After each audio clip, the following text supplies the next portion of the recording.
नमस्कार दोस्तों, आज हम करेंगे माता चंद्रघंटा की कथा। तो चलो करते हैं शुरू। नवरात्रि के तीसरे दिन माँ चंद्रघंटा स्वरूप की पूजा होती है। चंद्रघंटा देवी का स्वरूप तपे हुए स्वर्ण के समान कृत्यमान है। चंद्रघंटा माता का स्वरूप, उनका चेहरा शांत एवं सौम्य है और मुख पर सूर्यमंडल की आभा छटक रही है। माता के सिर पर अर्ध चंद्रमा मंदिर के घंटे के आकार में सुशोभित है, जिसके कारण देवी का नाम चंद्रघंटा हो गया। अपने इस रूप से माता देवगण, संतों एवं भक्तजन के मन को संतोष एवं प्रसन्न प्रदान करती है। माँ चंद्रघंटा अपने प्रिय वाहन सिंह पर आरूढ़ होकर अपने 10 हाथों से खड़, तलवार, ढाल, गदा, पाश, त्रिशूल, चक्र, धनुष भरे हुए तरकश लिए मंद मंद मुस्कुरा रही होती है। इस देवी की कृपा से साधक को अलौकिक वस्तुओं के दर्शन होते हैं, दिव्य सुगंधों का अनुभव होता है और कई तरह की ध्वनियाँ सुनाई देती हैं।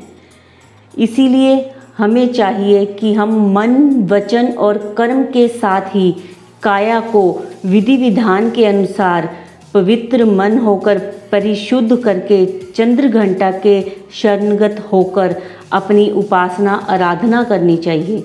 इससे सारे कष्टों से मुक्त होकर सहज ही परम पद के अधिकारी बन सकते हैं। यह देवी कल्याणकारी है।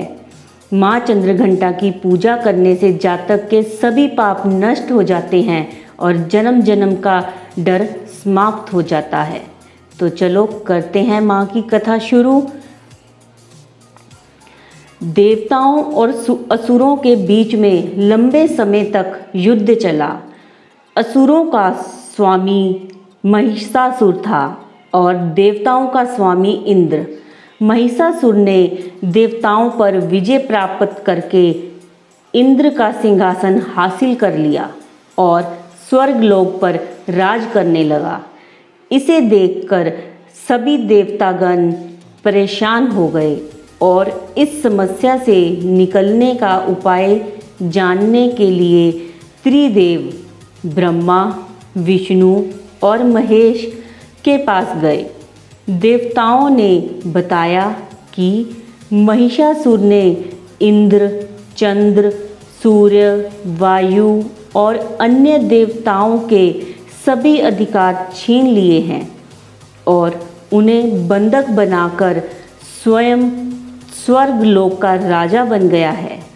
देवताओं ने बताया कि महिषासुर ने अत्याचार के कारण अब देवता पृथ्वी पर विचरण कर रहे हैं, पृथ्वी पर घूम रहे हैं और स्वर्ग में उनके लिए स्थान नहीं है।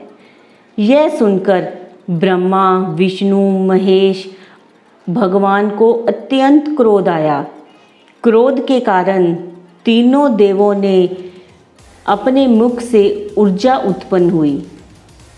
देवगणों के शरीर से निकली ऊर्जा भी उसी ऊर्जा में जाकर मिल गई। यह 10 दिशाओं में व्याप्त हुई। तभी वहाँ एक देवी का अवतरण हुआ। भगवान शंकर ने देवी को त्रिशूल, भगवान विष्णु ने चक्र प्रदान किया। इसी प्रकार अन्य जितने भी देवता देवी थे वहाँ पे, उन सब ने माता के हाथों में अस्त्र शस्त्र सजा दिए। इंद्र ने भी अपना वज्र और ऐरावत हाथी से उतारकर एक घंटा दिया। सूर्य ने अपना तेज और तलवार दिया और सवारी के लिए शेर दिया। देवी अब महिषासुर से युद्ध लड़ने के लिए पूरी तरह तैयार थी।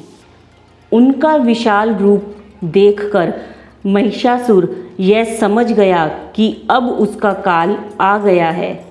महिषासुर ने अपनी सेना को देवी पर हमला करने को कहा। अन्य दैत्य और दानवों के दल भी युद्ध में कूद पड़े। देवी ने एक ही झटके में ही दानवों का संहार कर दिया। इस युद्ध में महिषासुर तो मारा ही गया, साथ में अन्य बड़े दानव और राक्षसों का संहार माँ ने कर दिया। इस तरह माँ ने सभी देवताओं को असुरों से अभिदान दिलवाया, उनसे मुक्ति दिलवाई। नवरात्रि के तीसरे दिन माँ चंद्रघंटा की पूजा की जाती है, तभी से यह शुक्र ग्रह की देवी मानी जाती हैं। नवरात्रि के तीसरे दिन माँ चंद्रघंटा की पूजा अर्चना करने वाले जातकों की जन्मपत्री में शुक्र दोष की मुक्ति होती है। तो ये थी हमारी आज की कथा, नवरात्रि के तीसरे दिन माँ चंद्रघंटा की पावन कथा। इसको सुनने से भी सबके कष्ट दूर होते हैं। तो ये कथा आपको कैसी लगी कमेंट्स में ज़रूर बताएं। वीडियो को लाइक करें, शेयर करें, चैनल को हो सकता है तो प्लीज़ सब्सक्राइब करें। आपका बहुत बहुत धन्यवाद। अगर ऐसी और वीडियोस आप सुनना चाहते हैं, देखना चाहते हैं आध्यात्मिक, धार्मिक, तो उसके लिए हमारा बेल आइकन ऑन कर दीजिए ताकि आपको सबसे पहले नोटिफिकेशन मिल जाए। धन्यवाद।